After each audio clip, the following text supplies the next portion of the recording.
Hello friends, learn United channel में आप सभी का स्वागत है।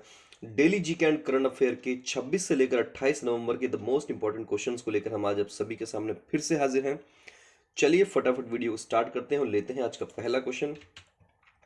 गंगा ब्रह्मपुत्र मेघना जीबीएम नदी घाटियों पर डब्ल्यूएमओ की बैठक किस स्थान पर हो रही है? डब्ल्यूएमओ विश्व मौसम विज्ञान संगठन है। WMO where is the WMO meeting on Ganga Brahmaputra मेघना GBM river basin being held? तो आपके ऑप्शन है प्रयागराज, न्यू दिल्ली, आगरा, गुरुग्राम। तो यहाँ पर करेक्ट ऑप्शंस है न्यू दिल्ली। न्यू दिल्ली में बैठक हो रही है। तो विश्व मौसम विज्ञान संगठन, पृथ्वी विज्ञान मंत्रालय और भारत मौसम विज्ञान विभाग द्वारा संयुक्त रूप से आयोजित गंगा ब्रह्मपुत्र मेघना नदी घाटियों पर एक बैठक हाल ही में शुरू हुई है। इस बैठक में नेपाल, बांग्लादेश, भूटान और चीन के वैज्ञानिक शामिल हो रहे हैं। भारत और उसके पड़ोसी देश जो सीमा पार गंगा ब्रह्मपुत्र मेघना बेसिन साझा करते हैं, एक हाइड्रोलॉजिकल एसओएस सिस्टम विकसित करने की योजना बना रहे हैं जो जलाशयों, नदियों और बांधों के पानी पर डेटा साझा करने के लिए एक प्रणाली है।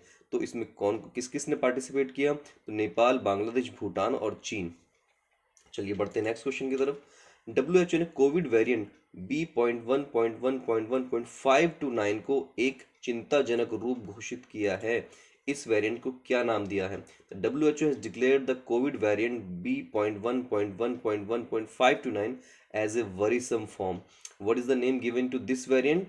इस वेरिएंट को क्या नाम दिया है? डेल्टा नाम दिया है, अल्फा, गामा या ओमाइक्रॉन? तो इसको जो नाम दिया है वो दिया है ओमाइक्रॉन। और ये ओमाइक्रॉन वेरिएंट कहाँ मिला है? ये दक्षिण अफ्रीका में पाया गया है। तो सार्स कोवी 2 वेरिएंट के इस को पहली बार दक्षिण अफ्रीका के बोत्सवाना क्षेत्र में 24 नवंबर को पता चला था। दक्षिण अफ्रीका में कोविड 19 संक्रमण में तेज वृद्धि देखी जा रही है जो ओमाइक्रॉन वेरिएंट की खोज के साथ मेल खाता है। और अब आप सभी प्लीज अपना ध्यान रखिए क्योंकि ओमाइक्रॉन जो ये बैक्टीरिया है, वायरस है, ये इंडिया में भी प्रवेश कर चुका है। तो नेक्स्ट क्वेश्चन है मैसूर घोषणा का संबंध इनमें से किसके साथ है? तो Mysore declaration is related with which of the following? तो क्या ये राशन वितरण, टीकाकरण, मातृ एवं शिशु स्वास्थ्य, नागरिक चार्टर और पंचायतों द्वारा सेवाओं की डिलीवरी? तो आपके ऑप्शन है ration distribution, vaccination, mother and child health care, citizen charter and delivery of services by panchayat. तो यहाँ पर करेक्ट ऑप्शन है ऑप्शन नंबर डी, नागरिक चार्टर और पंचायत द्वारा सेवाओं की डिलीवरी। तो इसके बारे में और जानते हैं। 22 नवंबर 2021 को आयोजित नागरिक चार्टर और पंचायत द्वारा सेवाओं की डिलीवरी पर एक राष्ट्रीय परामर्श कार्यशाला के दौरान 16 राज्यों के प्रतिभागियों ने मैसूर डिक्लेरेशन पर हस्ताक्षर किए हैं। कितने राज्यों के प्रतिभागियों ने इसमें पार्टिसिपेट किया और हस्ताक्षर किए हैं? 16 राज्यों ने। ये आ सकता है एग्जाम में। इसके तहत इन राज्यों ने 1 अप्रैल 2022 से, कब से इसको इम्प्लीमेंट करने का इन्होंने प्लान किया है? 1 अप्रैल 2022 से भारत में पंचायतों द्वारा सामान्य न्यूनतम सेवा वितरण शुरू करने का संकल्प लिया है। चलिए बढ़ते हैं नेक्स्ट क्वेश्चन की तरफ। आंध्र प्रदेश सरकार और केंद्र सरकार ने supporting Andhras learning transformation salt project के लिए 250 मिलियन यूएस डॉलर के ऋण पर कानूनी समझौते पर किसके साथ हस्ताक्षर किए हैं?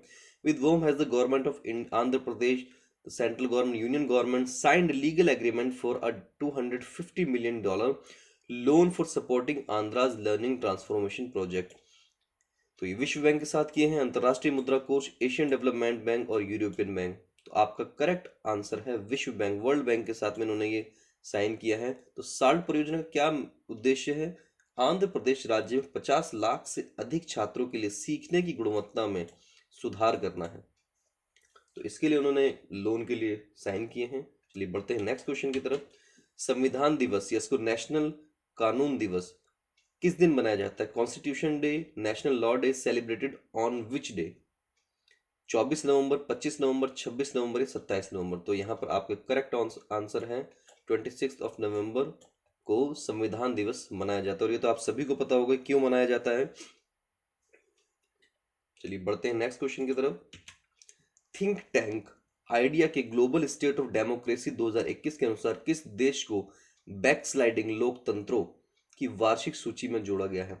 विच country has been added to the annual list of backsliding democracies according to the think tank IDEA's global state of democracy 2021?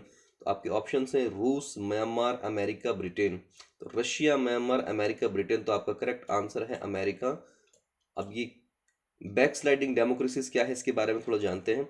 अंतरराष्ट्रीय think tank international institute for democracy and electoral assistance idea ने global state of democracy 2021 शीर्षक से अपनी report जारी की है।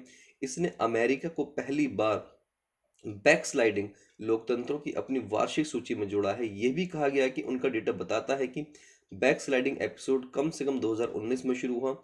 2021 तक दुनिया में 98 लोकतंत्र हैं, जो कई वर्षों में सबसे कम संख्या है। भारत, फिलीपींस और अमेरिका जैसे कुछ देशों ने कुछ ऐसी कानून व्यवस्थाएं बनाई हैं जो लोकतांत्रिक मूल्यों का उल्लंघन, मतलब लोकतंत्र को जो खत्म कर रहे हैं, धीरे धीरे उसके अगेंस्ट काम कर रहे हैं, उसमें अमेरिका को भी शामिल किया है। भारत, फिलीपींस और अमेरिका जैसे कुछ देशों ने कुछ ऐसी कानून व्यवस्था बनाई, ऐसी व्यवस्थाएं और कानून बनाए हैं जो लोकतांत्रिक मूल्यों का उल्लंघन है। चलिए बढ़ते हैं नेक्स्ट क्वेश्चन की तरफ। Women's involvement in science and engineering research वाइजर कार्यक्रम क्या है? इंपॉर्टेंट क्वेश्चन है।